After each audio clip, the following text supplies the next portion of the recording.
शुरू करते हैं। मोक्षमार्गस्य नेतारम् भेत्तारम् कर्मभूभृताम् ज्ञातारम् विश्वतत्त्वानाम् वन्दे तद्गुणलब्धये वन्दे तद्गुणलब्धये। मोक्षमार्ग के नेता एवं कर्म पर्वतों के भेदक और विश्व के सब तत्वों के गायक चेतन संवेदक सद्गुण आप समान प्राप्त हो यही भावना भाकर देव विनय पूर्वक करूं वंदना बारंबार जिनेश्वर देव बारंबार जिनेश्वर देव। तत्वार सूत्र का 5वां अध्याय अपना चल रहा है। अजीब द्रव्य का वर्णन यहाँ पर हम देख रहे हैं। सूत्र सुनाने वाले हैं कोई?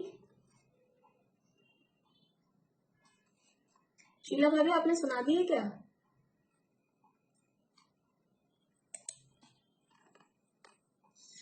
मैंने शुरू में सुनाया था 15 तक, उसके बाद में याद नहीं किए। चलिए आगे के भी कर लेंगे। आगे याद नहीं किए, अब याद करूंगी, कल सुनाऊंगी सर। ठीक। और कोई?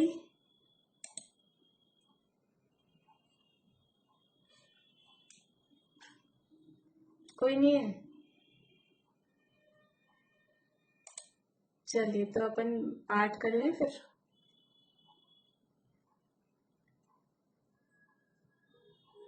बोलिए सुधा जी, आप स्टार्ट करिए। एक एक सूत्र बोलना है।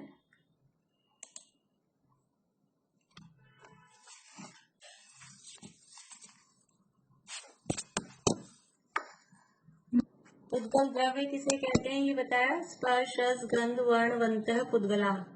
पुद्गल किसे कहते हैं कि जो स्पर्श रस गंध और वर्ण वाला होता है उसे पुद्गल कहते हैं। पुद्गल में स्पर्श रस गंध और वर्ण होता है। ये पुद्गल की परिभाषा है, पुद्गल का स्वरूप है, पुद्गल की पहचान भी इससे होती है। जिसमें भी स्पर्श रस गंध और वर्ण पाया जाता है वो पुद्गल है। तो पुद्गल का स्वरूप बताया और यही पुद्गल के गुण हैं, क्योंकि इन गुणों वाला ही पुद्गल होता है। पुद्गल मतलब है द्रव्य। पुद्गल एक द्रव्य का नाम है और जो द्रव्य होता है उसमें गुण होते हैं, क्योंकि द्रव्य की परिभाषा है जो गुणों का समूह होता है, गुणों के समूह को द्रव्य कहते हैं। ये परिभाषाएं बाल बोध में ही पढ़ाई जाती हैं, तो यहाँ वैसी परिभाषा नहीं दी है। द्रव्य किसे कहते हैं तो गुणों के समूह को द्रव्य कहते हैं, जिसमें बहुत सारे गुण होते हैं उसको द्रव्य कहते हैं। तो पुद्गल एक द्रव्य है, 6 ही द्रव्य है, मतलब सभी में बहुत सारे गुण, अनंत अनंत गुण हर द्रव्य में पाए जाते हैं। तो पुद्गल में अनंत गुण पाए जाते हैं। उन अनंत गुणों में से 4 गुणों के नाम यहाँ बताए गए, स्पर्श रस गंध और वर्ण। ये 4 गुणों वाला, ये 4 गुण पुद्गल के विशेष गुण हैं। विशेष गुण मतलब कि ये चारों गुण पुद्गल में ही पाए जाते हैं, पुद्गल के अलावा अन्य किसी भी द्रव्य में नहीं पाए जाते। तो जो गुण किसी पर्टिकुलर द्रव्य में ही पाए जाएं, उसके अलावा अन्य किसी भी द्रव्य में नहीं पाए जाएं, उन्हें कहते हैं विशेष गुण। और जो गुण सब द्रव्यों में सामान्य रूप से पाए जाते हैं, कॉमन रूप से, उनको कहते हैं सामान्य गुण। तो यहाँ पुद्गल की बात चल रही है, इसलिए पुद्गल के विशेष गुण, विशेष गुणों से उसको अलग हम पहचान सकते हैं। सामान्य लक्षण किसी चीज का बताएंगे जो सब में कॉमन हो, तो कैसे डिफरेंस करें किसी में? कुछ ना कुछ अलग बताना पड़ेगा ना, तब हम किसी एक चीज को अलग छांट पाएंगे। तो पुद्गल को अलग से पहचानना है, तो पुद्गल के विशेष गुण बताए, स्पर्श रस गंध और वर्ण। फिर उनकी जो गुण है स्पर्श आदि, उनकी पर्याय बताई। स्पर्श 8 प्रकार का, रस 5 प्रकार का, गंध 2 प्रकार की और वर्ण है वो 5 प्रकार का। कोई मुझे सुनाएंगे जिन्होंने कल ही याद किए हैं, पहले से याद नहीं थे। 8 प्रकार का स्पर्श सबको याद था? अच्छी बात है, सबको याद है। बोलिए सुधा जी।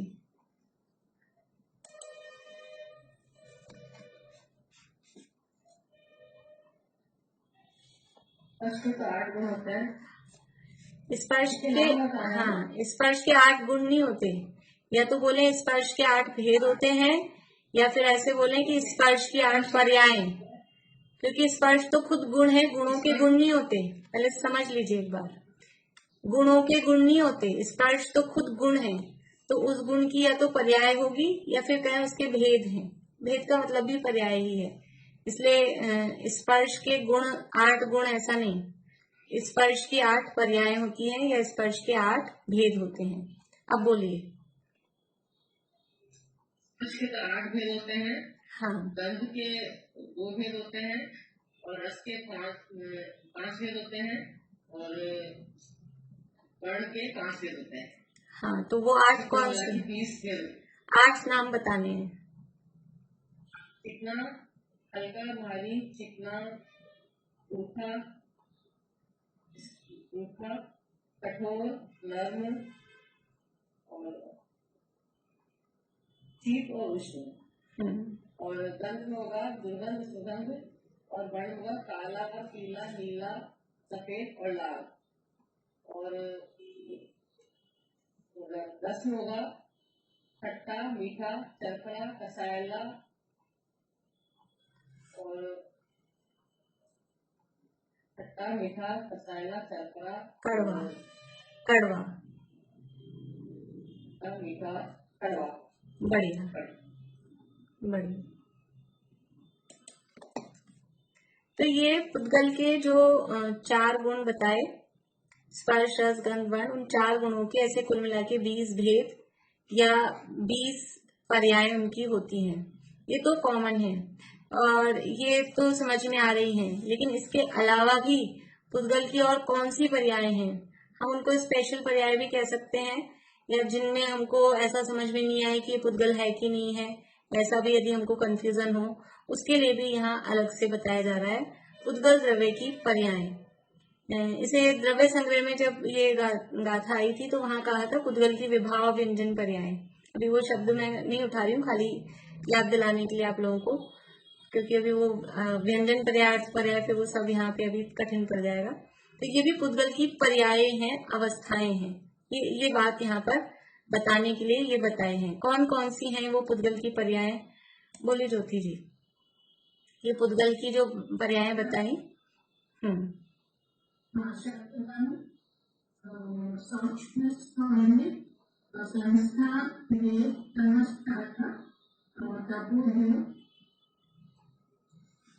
बढ़िया, हाँ बढ़िया। बोलिए रजनी जी।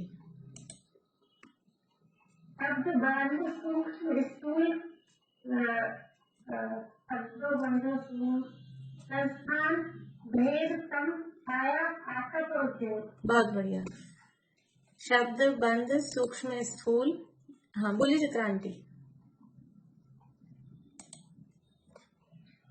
शब्द, बंध, सूक्ष्मपना, स्थूलपना, संस्थान, भेद, छाया, सम और आकट और उद्योग। बढ़िया। ये पुद्गल द्रव्य की 10 पर्याय हैं, विशेष रूप से ये कही गई हैं। चलिए रश्मि जी आप और बोल दीजिए, बस लास्ट।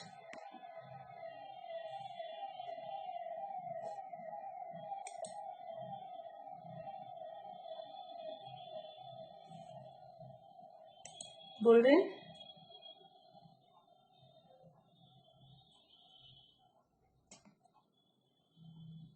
चलिए, नेट शायद स्लो है।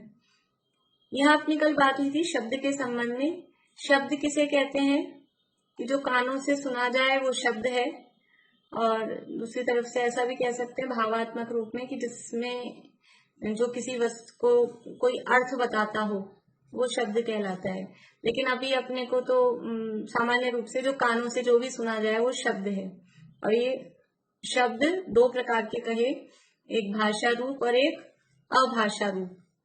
और भाषा रूप भी दो प्रकार के हैं, एक अक्षर रूप और एक अनक्षर रूप।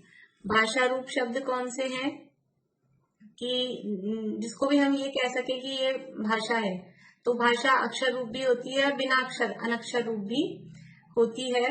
जो मनुष्यों की जो भाषाएं हैं वो सब अक्षर रूप भाषाएं हैं सामान्य रूप से, और पशुओं की, पशु पक्षियों की या बच्चों के जो रोने वगैरह की आवाज है और ये सब जो है वो अनक्षर रूप। देखिए, एक भगवान की वाणी, जो लोग कुछ पूजन वगैरह करते होंगे या प्रवचन सुनते होंगे तो कभी ये बात सुनी होगी, भगवान की वाणी कैसी होती है? निराक्षर में महिमा अनूप, अनक्षरी होती है।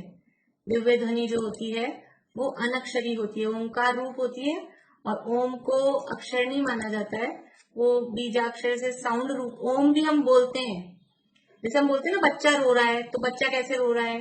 तो वो जो भी रोता है ना वो साउंड होता है, हम उसको उआ उआ, जैसे कभी कभी ऐसे नहीं तो कुछ लोग म्यूजिक सीखते हैं, अगर एक जैसे म्यूजिक का पीरियड है बच्चों का तो वो लिखवाते हैं, अपन भी कोई गाना लिखो तो गाने में अगर ऐसा है तो उसको कैसे लिखेंगे अपन? तो ऐसे ऐसे ऐसे ऐसे ऐसे करके कुछ बना देते हैं, जो राग के लिए कुछ खींचना है उसको, तो उसको कैसे लिखेंगे? अब हम उसको आ करके आ लिख देंगे, या तो कभी कभी तो ऐसा होता है कुछ लोग घर में गाना गाते हैं ना, तो अब घर में तो अपने पास इंस्ट्रूमेंट तो है नहीं, तो उसमें कुछ म्यूजिक होगा ना तो खुद ही ऐसे टम टम टम टम पम पम, मतलब मुंह से ही बोलेंगे वो शब्द, तबले के जो भी शब्द होंगे ना, तो वास्तव में वो अनक्षर रूप है।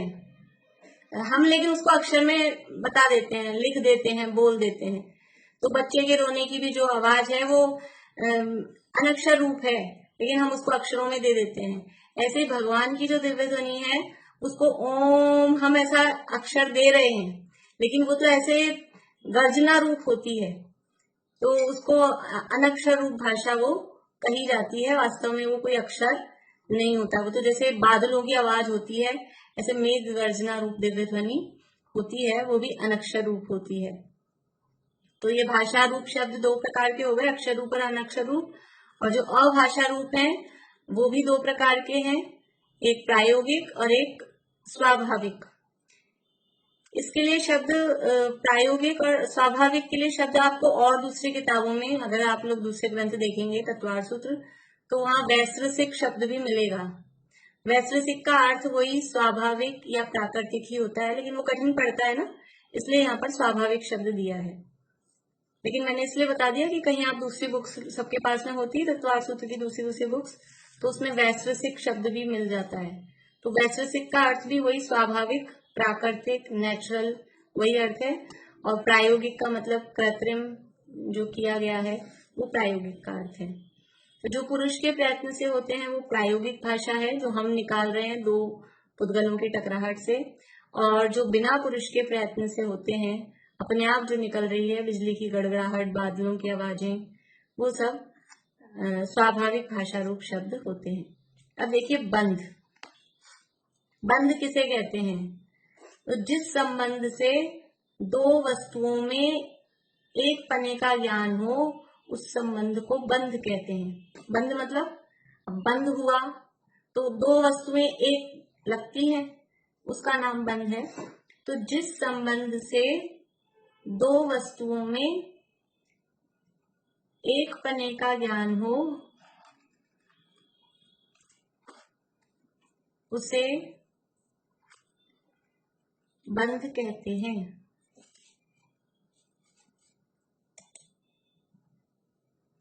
जिस संबंध से दो वस्तुओं में एक पने का ज्ञान हो उसे बंध कहते हैं। ये सामान्य रूप से बंध की परिभाषा है। अब ये बंध कितने प्रकार का होता है? देखिए यहाँ अपनी पुस्तक में पेज नंबर 218 पे है, लास्ट पैरा। परिभाषा बुक में नहीं है,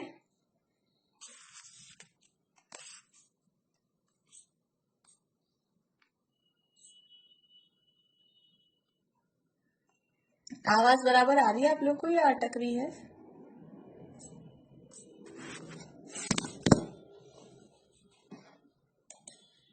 ज्योति जी बताइए। ठीक है, अभी 1 मिनट के लिए और रखेगी, फिर देखें।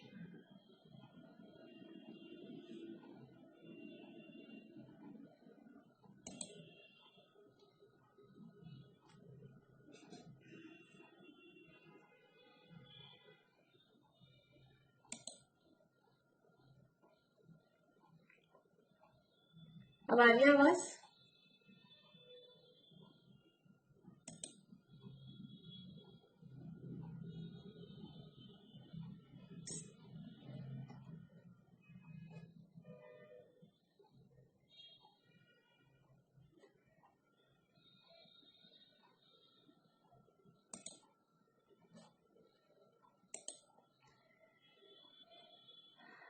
अब आ रही आवाज?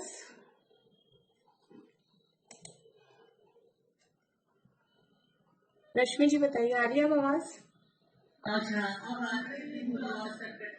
हाँ, अब मैंने वो चेंज किया है, देखें कनेक्शन आपसे। ठीक, अब आ रही है। हाँ ठीक है।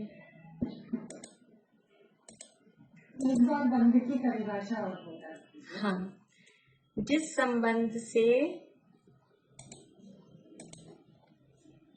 अनेक वस्तुओं में एक पने का ज्ञान हो, जिस संबंध से अनेक वस्तुओं में एक पने का ज्ञान हो, उसे बंध कहते हैं, या उस संबंध को बंध कहते हैं।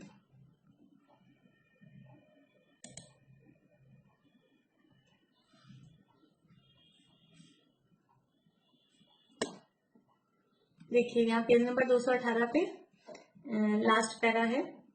बंध भी 2 प्रकार का है। अभी देखिए यहाँ शब्द वही दिया, वैश्विक और प्रायोगिक। वैश्विक और प्रायोगिक, तो वैश्विक का अर्थ वही है स्वाभाविक। वैश्विक का मतलब स्वाभाविक। वैश्विक और प्रायोगिक यानी स्वाभाविक और प्रायोगिक मतलब दूसरे के द्वारा किया गया। तो वही उसी तरह के अर्थ है। जो बंध बिना पुरुष के प्रयत्न के स्वयं होता है उसे वैश्विक बंध कहते हैं। वैश्विक का मतलब है स्वाभाविक, प्राकृतिक, नेचुरल, कोई भी शब्द अपन ले सकते हैं। तो जो बिना स्वाभाविक, नेचुरल क्या है कि जो किसी व्यक्ति ने नहीं किया, वो है स्वाभाविक। तो ऐसा बंध जो बिना किसी पुरुष के, बिना किसी व्यक्ति, पुरुष मतलब मनुष्य, व्यक्ति, बिना किसी जीव के, मनुष्य के प्रयत्न के बिना ही जो बंध हो गया है उसे कहते हैं वैश्विक या स्वाभाविक बंध। जैसे यहाँ जैसे बताया है, पुद्गलों के स्निग्ध और रुष गुण के निमित्त से स्वयं ही बादल, बिजली और इंद्रधनुष वगैरह बन जाते हैं। जैसे समझ लो अनादिकाल से ही कुछ पुद्गल ऐसे हैं, पुद्गलों के बंध हुए हैं। जैसे कि सुमेरु पर्वत बना हुआ है, तो सुमेरु पर्वत में बहुत सारे परमाणुओं का बंध हुआ है ना, वो स्कंद है। स्कंद का मतलब ही है कि बहुत सारे परमाणुओं का उसमें बंध हुआ हुआ है, जुड़ान हुआ हुआ है, तभी वो एक बना है इतना बड़ा सुमेरु पर्वत। तो वो कैसा है, वो वैश्विक बंध है, वो स्वाभाविक। किसने बनाया सुमेरु पर्वत को? कि किसी ने नहीं बनाया, अनादिकाल से अपने आप ही बना हुआ है। तो वो अनादिकाल से अपने आप बना हुआ है। जितने भी हिमवन, महाहिमवन, जितने भी पर्वत हैं और भी जो भी रचनाएं हैं, जितनी भी अकृत्रिम रचनाएं हैं, वो सब क्या है? वो सब वैश्विक बंध के उदाहरण हैं, क्योंकि वो बिना किसी पुरुष के, बिना किसी मनुष्य के प्रयत्न के अपने आप बने हुए हैं। जितने भी समझ लीजिए दीवारें हैं, वेदी है, जैसे जम्बूद्वीप की वेदी है, जगती है, दीवारें हैं, पर्वत हैं, और जो भी रचनाएं हैं जितने भी, वो सब अनादिकाल से बने हुए हैं। जम्बू वृक्ष है, शालमली वृक्ष है, अनादिकाल से सब बने हुए हैं। किसी ने बनाए हैं क्या? ये चंद्र सूर्य के बिंब, ज्योतिष देवों के जितने भी विमान है, वो किसने बनाए हैं? सब अनादिकाल से बने हुए हैं। तो वो सब वैश्विक बंध के उदाहरण हैं। और इसके अलावा जो यहाँ दिए हैं कि बादल बन गए, ये तो अपन ने जो उदाहरण लिए हैं तो अनादिकालीन जो बने हुए हैं वो सारे उदाहरण लिए। अभी यहाँ बादल बन गया आसमान में, वो किसने बनाए? बादलों की डिजाइन बन जाती है अलग अलग, कभी कुछ डिजाइन, कभी कुछ डिजाइन, वो किसने बनाई? कि वो भी किसी व्यक्ति ने नहीं बनाई है, वो भी अपने आप बन गई। बनती है, अपने आप गायब हो जाती है, लेकिन वो भी जो बादल है ना, बादल, वो भी पुद्गल के स्कंद हैं। जो बादल है, बादल है वो पुद्गल है कि नहीं है? कैसे कह सकते हो आप बादल पुद्गल है? लॉजिक बताओ आप मुझे, बोलो पारुल। अभी वो दिखता है, मतलब उसमें रंग है, हाँ वर्ण। बढ़िया, एक ही हमको तो मिल गया कि उसमें वर्ण है। इसके अलावा भी अगर आप हाइट पे जाओ तो हाथ भी लगा सकते हैं, उसकी स्मेल भी आती है एक अलग टाइप की। मतलब अगर अपन हाइट पे जाएं कहीं पहाड़ वहाड़ पर बादल होंगे तो अलग सी उसकी स्मेल, जैसे जो फॉग होता है ना जिस दिन, तो फॉग की स्मेल अलग सी होती है। सर्दी के दिनों में जब फॉग हो रहा हो, कोहरा हो रहा हो सुबह सुबह, तो उसकी एक अलग सी स्मेल होती है। तो ये जो सब भी है, बादल बन गए, बिजली, बिजली की भी एक ऐसे चमकती है जो चीज, तो वो कुछ दिखता है ना हमको, वो जो बिजली की लाइट जो दिखी हमको, वो भी पुद्गल है। वो पुद्गलों का स्कंद है, वो बंद हुआ पुद्गलों का, वो जो हमको दिख रहा है। तो ये जो सब बने, इंद्रधनुष बन गया, रेनबो आसमान में, वो भी पुद्गलों का ही तो बना है ना, रंग दिख रहे हैं, 7 रंग उसमें दिख रहे हैं, तो वो भी पुद्गल है। वो पुद्गलों का स्कंद है, पुद्गल जुड़ के ऐसे बने हैं वो सब, उस आकार में, उस रंग में। तो ये सब अपने आप बने हुए हैं, इसलिए वो सब वैश्विक बंध के उदाहरण है। तो कुछ उदाहरण तो अनादिकालीन देखे हमने, जो अनादिकाल से ही बने हुए हैं, और ये कुछ हैं जो अनादि से नहीं है, कभी बनते हैं बिगड़ जाते हैं, ऐसा होता है। मतलब अभी कुछ पूछना आपको? उसमें मैं ये पूछ रही थी कि जैसे बादल तो चीज भी हो सकता है कि जल का ही है ना? देखो जलकाय तो है, जलकाय भी हो सकता है, बिना जल, जल भी नहीं हो, बिना जल वाले भी बादल ऐसे ही होते हैं, वो भी हो सकता है। लेकिन अभी हम उसको जीव रूप में नहीं देख रहे। जीव तो सब जगह हैं, जहाँ ये पुद्गल दिखाई दे रहे हैं, जीव तो सब जगह हैं, लेकिन अभी हम उसमें जीव को नहीं देख रहे। आप समझ लो उसका शरीर है, जल का भी है, तो अभी हम उसके अभी हम पुद्गलों की बात कर रहे हैं, तो हम केवल पुद्गलों को देख रहे हैं उसमें से। बाकी जीव तो सब जगह है, तो जीव तो रहेंगे। और सारे बादलों, मतलब बादलों में वो जो पानी वाले बादल होते हैं उसमें जलकाई है। सभी बादल वो पानी वाले नहीं होते, वैसे भी बन जाते हैं ना सफेद सफेद भी इस तरह से, तो वो बिना जल वाले भी होते हैं, वो वायु रूप ही है, समझ लीजिए, पुद्गलों के ही आकार है वो। बोलिए अंकल। ये जो प्राकृतिक रचनाएं हैं, सुमेरु पर्वत वगैरह, इनमें उत्पाद वृत्त हो होता है क्या? उत्पाद वे ध्रुव तो है, उत्पाद वे तो अनादिकाल से ऐसे ही है। उत्पाद व्यय के बिना तो रहते ही नहीं है, उत्पाद व्यय तो है, लेकिन फिर भी वो अनादिकाल से वैसे के वैसे उसी रूप में रहते हैं। उत्पाद व्यय हो रहा है उस सुमेरु पर्वत में भी, प्रति समय अनंत परमाणु आ रहे हैं और अनंत परमाणु निकल रहे हैं। उस सुमेरु पर्वत में भी, उस इतने बड़े स्कंद में भी हर समय परमाणुओं का आना जाना लगा हुआ है, लेकिन फिर भी वो उसी रूप में बना रहता है। वो जितने निकल रहे हैं उतने ही आ रहे हैं, और हमको ऐसा नहीं लगता है कि हम तो यदि देखने भी नहीं गए, लेकिन कोई देख, अभी अपने घर में जो चीजें हैं ना, ये बोर्ड है, इस बोर्ड में से भी हर समय परमाणु आ भी रहे हैं, निकल भी रहे हैं, लेकिन दिख रहा है क्या किसी को? और ये 1 साल भर से वैसा का वैसा दिख रहा है अपने को कि वैसा ही है। ये तो कभी ना कभी खत्म हो ही जाएगा। ये तो होगा, अभी तो उदाहरण के लिए अपन ने बात ली है, उदाहरण के लिए।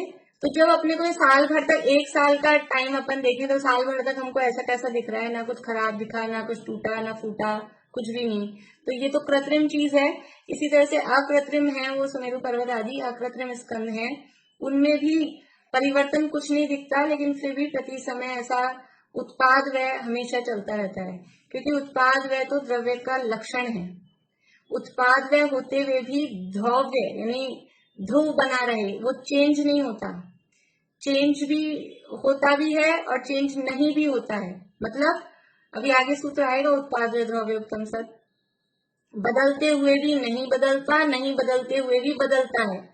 जैसे कि हमने कल बात की थी ना, कि किसी व्यक्ति से हम मिले और फिर हम बोले कि आप तो बहुत बदल गए, 1 साल बाद मिले लॉकडाउन के बाद, तो बहुत बदल गए। तो ये आप तो बहुत बदल गए, आप तो शब्द तो ये बता रहा है कि हमने पहचान लिया कि ये वही है। अगर वो बदल गया होता तो हम पहचानते कैसे कि आप वही हो? जो जो आप दिख रहे हैं हमको, हम रोज कैसे पहचान जाते हैं कि आप वही हो? तो आप कुछ ना कुछ ऐसा ऐसा है कि जो नहीं बदला, लेकिन बदल गए, बहुत बदल गए, तो इसका मतलब है कुछ ऐसा भी है जो बदला भी है। तो जो मूल वस्तु थी वो तो नहीं बदली, मूल वस्तु तो नहीं बदली, लेकिन उसकी जो अवस्था थी, जो उसकी कंडीशन थी, वो बदल गई। तो आप तो कहा, तो वो तो मूल वस्तु, और बहुत बदल गए यानी कंडीशन बदल गई। किसी बच्चे से मिलते हैं अपन 2-4 साल बाद, अरे तू तो बहुत लंबा हो गया, अरे तू तो बहुत मोटा हो गया, तो उसको पहचानते भी हैं कि वही है, और फिर लंबा मोटा बड़ा जैसा भी वो हुआ, तो वो परिवर्तन भी देखते हैं, और वो फैक्ट भी है। जो बच्चा जन्मा था, वो लड़का पैदा हुआ था, तो वो लड़का ही है। जब पैदा हुआ था तब लड़का था। अब अपन उसको कहे तुम तो बहुत बदल गए, तो वो लड़के से बदल के क्या लड़की हो गया? नहीं। तो ये जो लड़का बना रहा ना, वो है उसका द्रव्य, वो मेंटेन रहा, लेकिन वो इतने से इतना बड़ा हो गया। 4 साल पहले वो 10 साल का था, अब 14 साल का हो गया। तो ये जो बदला, ये बदलाव वो उसका उत्पाद है, ये परिवर्तन भी होता है। ये हर द्रव्य में ये क्वालिटी है कि बदलते हुए भी नहीं बदलता, और नहीं बदलते हुए भी बदलता है। वैसे ये पंखा जो चल रहा है ना, मुझे दिख रहा है कुछ लोगों के घर में चलता हुआ, सबके चल ही रहा है, हमारे भी चल रहा है। लेकिन ये जो पंखा चल रहा है, ये चल रहा है कि रुका हुआ है? ये जो पंखा चल रहा है आपके घर में, रंजू भाभी, ये आपके घर में अच्छे से दिख रहा है मुझे पंखा। तो ये जो पंखा चल रहा है, ये चल रहा है कि रुका हुआ है? चलते हुए भी रुक रहा है। आप एक जवाब दो मुझे, चल रहा है कि रुका है?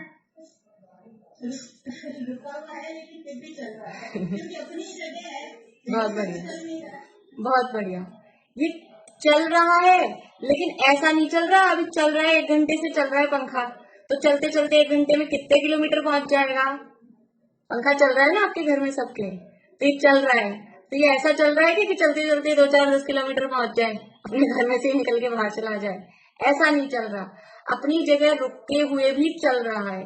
ऐसे ही हर द्रव्य अपने मूल स्वरूप से रुके हुए, मूल स्वरूप से स्थिर रहकर और फिर बदलता है। जैसे पंखा है, वो अपने जो उसका डंडा है, समझ लीजिए, जो बीच के जो चीज है ना जो नहीं चलती है, डंडा, वहां वो स्थिर रहते हुए भी वो जो उसकी पंखुड़ियां हैं वो घूमती हैं।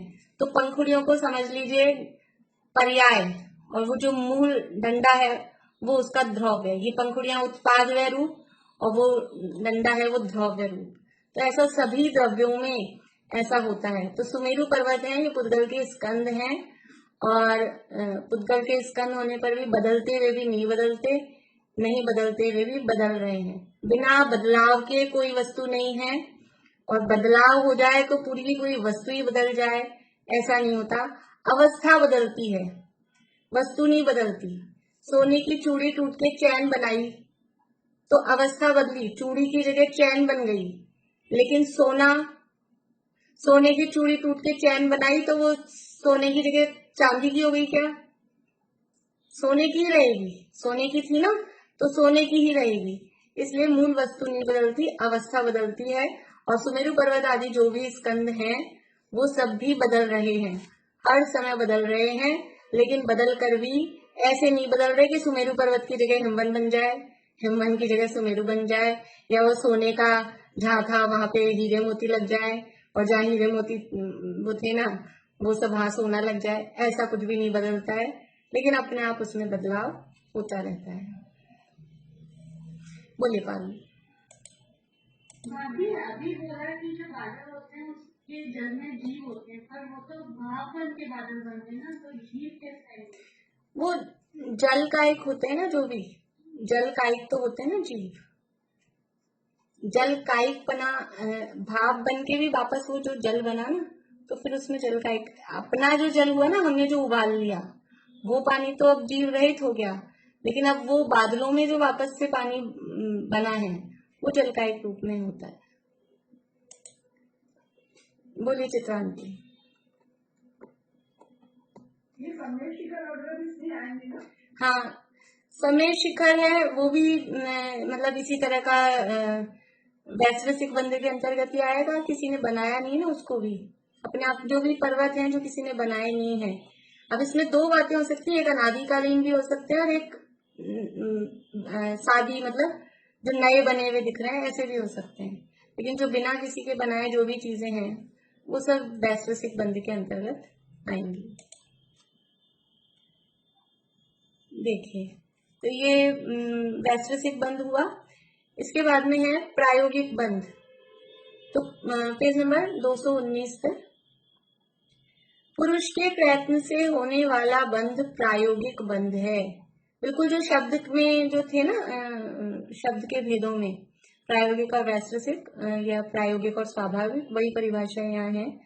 तो जो पुरुष के प्रयत्न से जो बंध होता है वो सब प्रायोगिक है।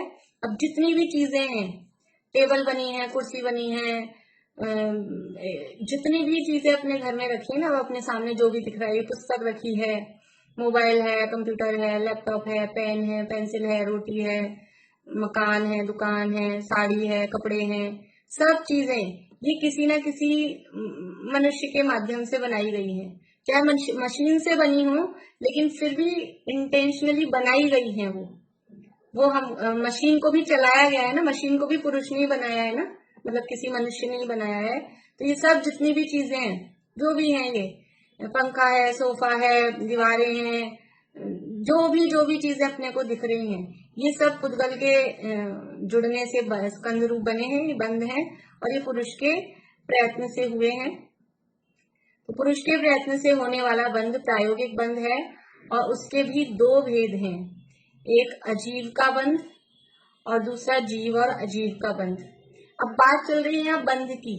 बंध मतलब जुड़ान, जिस संबंध से अनेक वस्तुओं में एक पने का ज्ञान हो। तो वो अनेक वस्तुओं में एक पने का ज्ञान हो, तो वो अनेक मतलब दो या दो से अधिक, ये अनेक है। तो वो दो वस्तुएं या तो दो पुद्गल या दो से अधिक पुद्गल हो सकते हैं, या फिर ऐसा भी हो सकता है कि एक जीव और एक पुद्गल, एक पुद्गल या अनेक पुद्गल, मतलब जीव और पुद्गल ऐसा भी हो सकते हैं। तो पहला यहाँ बता रहे हैं अजीव का बंध, मतलब पुद्गलों का बंध।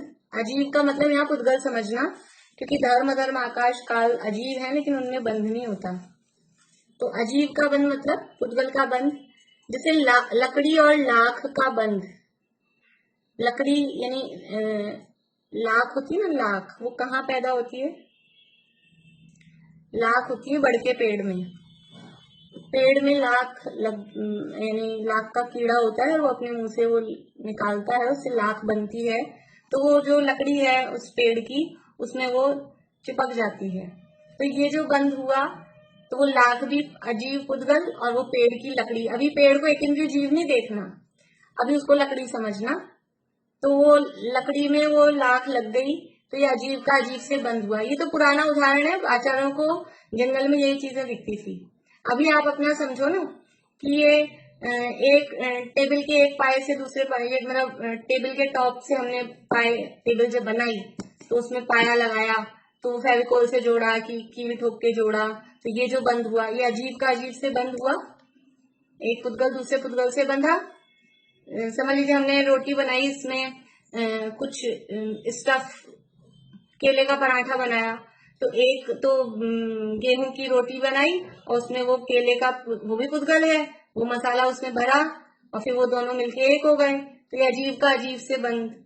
और भी जो भी संबंध है, मतलब जो भी चीजें हैं, इस तरह से अपन समझ सकते हैं। बोलिए अंकल। जैसे आएगी लकड़ी के साथ, तो गोंद भी वैसे ही आएगा। हाँ, गोंद भी वो उस पर चिपकती है ना, उसको अजीब का अजीब से बंद कह सकते हैं। हाँ, वो भी कह सकते हैं। रबड़ भी, हाँ, इस तरह से जो भी चीजें हैं, बहुत सारे उदाहरण अपने को मिल जाएंगे इस तरह से। जो भी चीजें दो दो मतलब दिन भर अपने घर में यही काम होता है, अजीब का अजीब से बनने चलते रहते हैं चीजें, ऐसे ही तो बनती हैं। ये बुक बनी, तो ये इतने सारे कागज जुड़ के फिर ये बुक बनी, तो ये सब कागज अजीब थे, पुद्गल थे, फिर इनको जोड़ के एक पुस्तक बन गई। तो ये भी अजीब का अजीब से बंद है। जो भी कुछ है ये सब इस तरह के, ये बहुत सारे उदाहरण इसके अपन देख सकते हैं। अब दूसरा है जीव और अजीव का बंध। तो वास्तव में तो जीव और अजीव का बंध हो ही नहीं सकता, दोनों द्रव्य ही अलग अलग हैं। दो द्रव्य वास्तव में बंधते ही नहीं हैं एक्चुअल में तो, लेकिन फिर भी आत्मा से कर्म बंधते हैं। ऐसा संसार दशा में आत्मा कर्मों से बंधा है। ऐसा कहा जाता है कि कर्म हमारे बंधे हुए हैं, प्रति समय कर्म आके बंध रहे हैं, वो कोई ना कोई उसमें संबंध तो है। तो ये आत्मा और कर्मों का जो बंध हुआ, ये जीव और अजीव का बंध हुआ, किसी अपेक्षा से है। एक्चुअल में तो वो नहीं बंधते हैं। जब वो अपना 8वां अधिकार आएगा, 8वां अध्याय, तो अपन उसकी भी चर्चा करेंगे कि वास्तव में कौन किससे कैसे बंध रहा है। लेकिन अभी तो यहाँ यही बताना है कि कर्म और आत्मा बंधते हैं। यदि कर्म आत्मा से नहीं बंधते होते तो संसार की दशा ही क्यों होती। ये कर्म के उदय आते हैं ना, कर्म बंधे हैं तभी तो उदय में आ रहे हैं। उदय में आ रहे हैं तो ये अलग अलग तरह की अवस्थाएं दिखाई दे रही हैं। कोई किसी का ज्ञान कैसा, किसी का ज्ञान कैसा, किसी कोई सुखी कोई दुखी, किसी का रंग रूप कैसा, किसी का रंग रूप कैसा, ये जो विविधताएं दिखाई दे रही है, ये क्या है? ये कर्म के उदय के अनुसार विविधताएं हैं। इसलिए कर्म का बंध हुआ है तभी ये अलग अलग टाइप से दिखाई दे रहे हैं। तो आत्मा से कर्म और नो कर्म का बंध। कर्म तो कौन से हैं? जो 8 प्रकार के कर्म हैं। कौन से 8 प्रकार के कर्म, कौन बताएंगे? पीरू जी बोलोगे आप?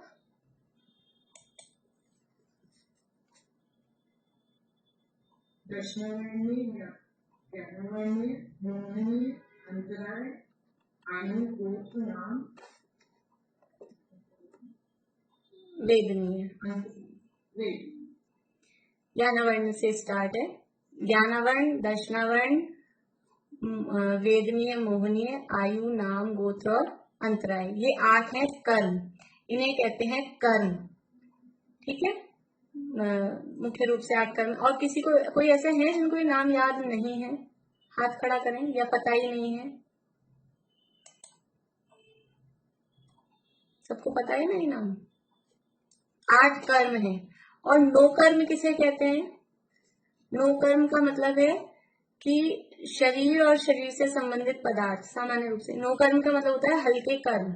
कर्म तो नहीं है लेकिन कर्म का बाय प्रोडक्ट है ऐसा। तो सीधी सीधी भाषा में शरीर और शरीर से संबंधित जो पदार्थ हैं वो सब कहलाते हैं नो कर्म। तो ये शरीर आत्मा से जुड़ा है कि नहीं जुड़ा है? शरीर और आत्मा का बंध हुआ है कि नहीं हुआ है? एक क्षेत्र अवघा रूप संबंध है, अभी सिद्ध कर रहे हैं, अभी है। वो नहीं है वो बात अलग है, वो अध्यात्म में अलग चर्चा करेंगे। अभी तो यहाँ कह रहे हैं शरीर और आत्मा एक दिखाई दे रहे हैं कि नहीं दिखाई? इस शरीर में आत्मा है कि नहीं है? जितने भी समय के लिए है, लेकिन है ना, ये बंध हुआ ना। तो ये जो बंध है ये जीव और अजीव का, ये अजीव और इसमें जीव, ये अजीव और जीव का बंध, आत्मा और उसके साथ में कर्म, और ये शरीर नो कर्म। तो इनका जो संबंध है, इनका जो बंध हुआ, ये जीव और अजीव का बंध है। तो बंध हुआ 2 प्रकार का, एक वैश्विक और एक प्रायोगिक। वैश्विक यानी जो बिना पुरुष प्रयत्न के स्वाभाविक रूप से जो भी पुद्गलों के बंध हुए हैं वो सब वैश्विक बंध है, और पुरुष प्रयत्न से जो हुए वो प्रायोगिक बंध है। और वो 2 प्रकार का, एक अजीव का अजीव से बंध और एक अजीव का जीव से बंध। इस तरह से ये बंध के भेद हुए। अब देखिए सरल है, सूक्ष्म और स्थूल। सूक्ष्म पना 2 प्रकार का है। सबसे सूक्ष्म जैसे परमाणु, और दूसरा आपेक्षिक सूक्ष्म जैसे सेव से सूक्ष्म आंवला, आंवले से सूक्ष्म बेर। सूक्ष्म पने को हम छोटे अर्थ में भी ले सकते हैं और अल्प कम मात्रा के अर्थ में उसको भी सूक्ष्म ले सकते हैं। ये कंपैरेटिव है दोनों, सूक्ष्म और स्थूल, ये दोनों तुलनात्मक रूप से हैं। सूक्ष्म का क्या बताया यहाँ पर? 2 तरह के सूक्ष्म हैं। एक तो है सबसे सूक्ष्म, इसको बोलते हैं अत्यंत सूक्ष्म। सबसे सूक्ष्म मतलब अत्यंत सूक्ष्म, सबसे छोटा जो है। सबसे छोटा क्या है कि परमाणु ही होगा सबसे छोटा, उससे छोटा कुछ नहीं होगा। तोड़ते जाओ किसी चीज के टुकड़े टुकड़े टुकड़े टुकड़े किए, तो जो ऐसा टुकड़ा अब जिसका हम दूसरा पार्ट नहीं कर सकते, वो क्या होगा? वो परमाणु होगा। तो अत्यंत सूक्ष्म, सबसे सूक्ष्म वो है परमाणु। और आपेक्षिक सूक्ष्म कि आंवला, ये छोटा है कि बड़ा? आंवला छोटा है कि बड़ा? तो एप्पल के सामने देखेंगे तो छोटा है और बेर के सामने देखेंगे तो बड़ा है। एप्पल से सूक्ष्म है और बेर से स्थूल है। जैसे और भी बातें हम आप लंबे हो कि ठिकने हो, तो वैसे कैसे बताएं? किसी कोई दूसरा सामने खड़ा होगा, उसके हिसाब से कंपेयर किया जाएगा कि लंबे हैं कि ठिकने हैं, तो मोटे हैं कि पतले हैं। तो ये दूसरा है आपेक्षिक, मतलब सापेक्ष, किसी दूसरे की तरफ से बड़ा है कि छोटा है। ये जो अपनी पुस्तक है तत्वार्थ मणि प्रदीप, ये मोटी है कि पतली है? ये मोटी है कि पतली है? ये अपनी पुस्तक कि अगर समय सार से देखेंगे तो पतली है, और अगर बालबोध से जो अपनी पाठमालाएं हैं उससे देखेंगे तो मोटी है। तो कंपेयर करना है कि किससे क्या मोटा है क्या पतला है, इसको कहा आपेक्षिक सूक्ष्म।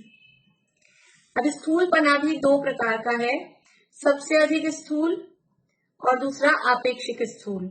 तो सबसे अधिक स्थूल क्या है? जैसे समस्त जगत में व्याप्त महास्कंध।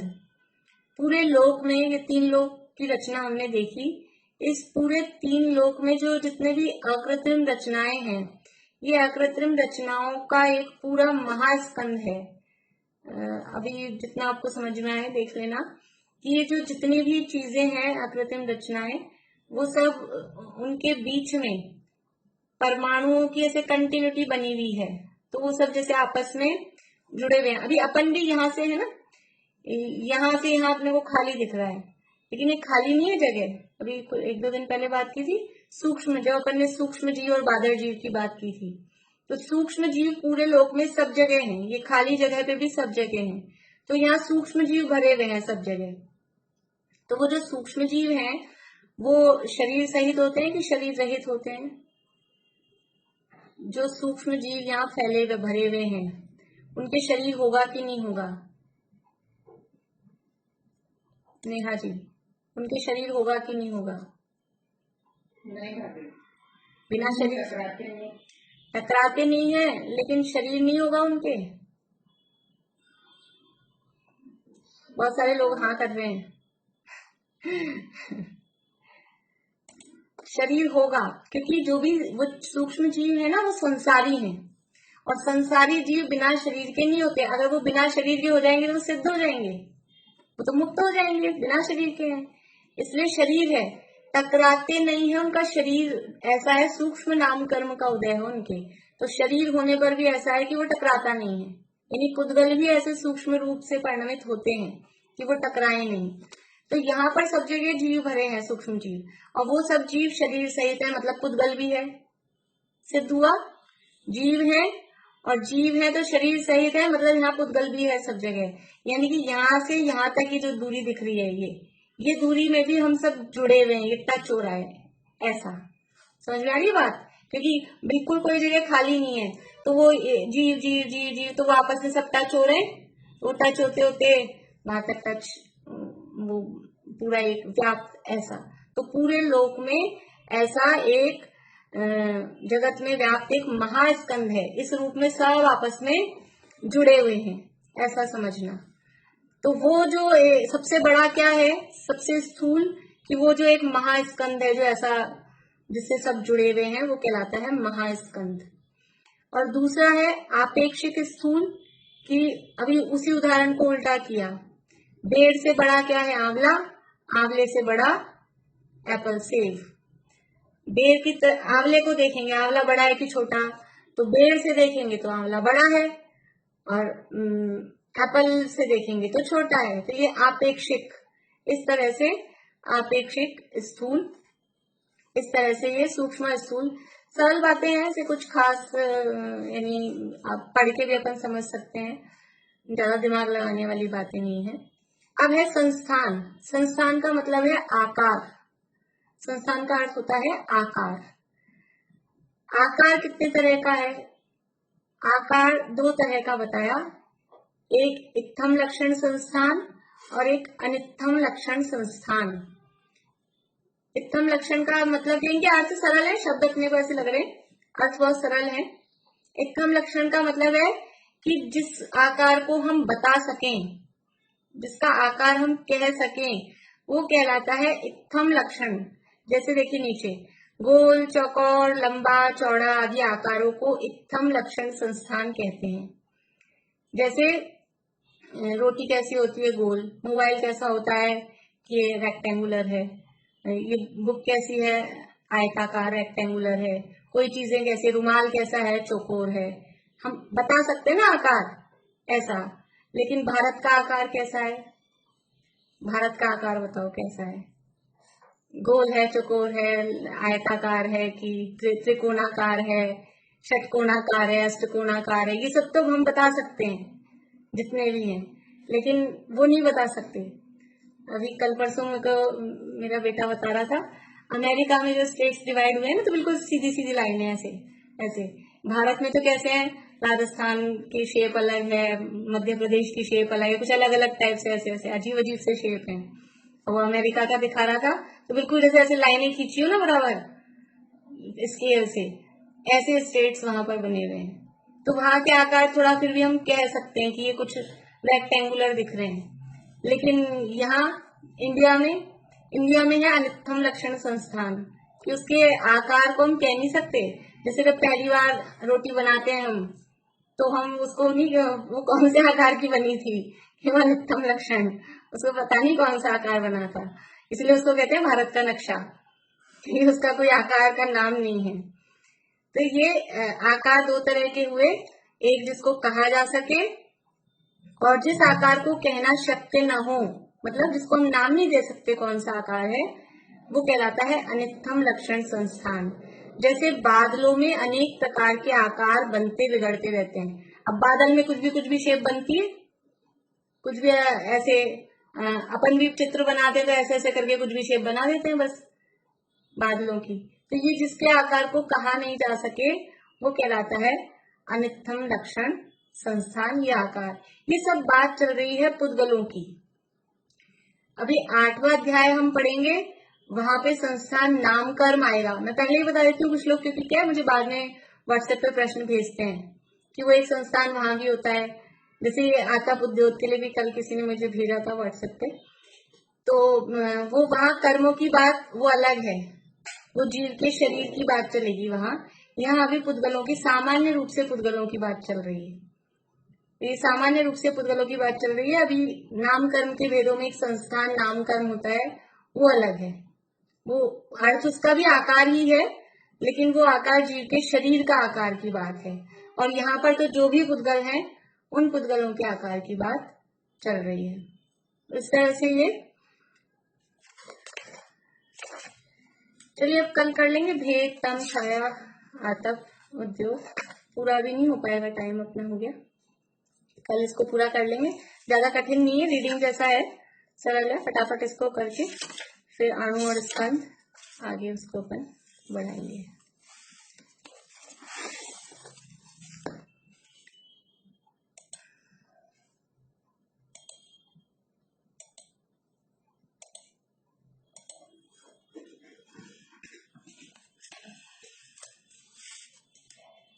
हे धर्म जिन सत धर्ममय, सत धर्म के आधार हो। भव भूमि का परित्याग कर जिन, भव जलधि के पार हो। आराधना आराध कर, आराधना के सार हो। धर्मात्मा परमात्मा तुम, धर्म के अवतार हो।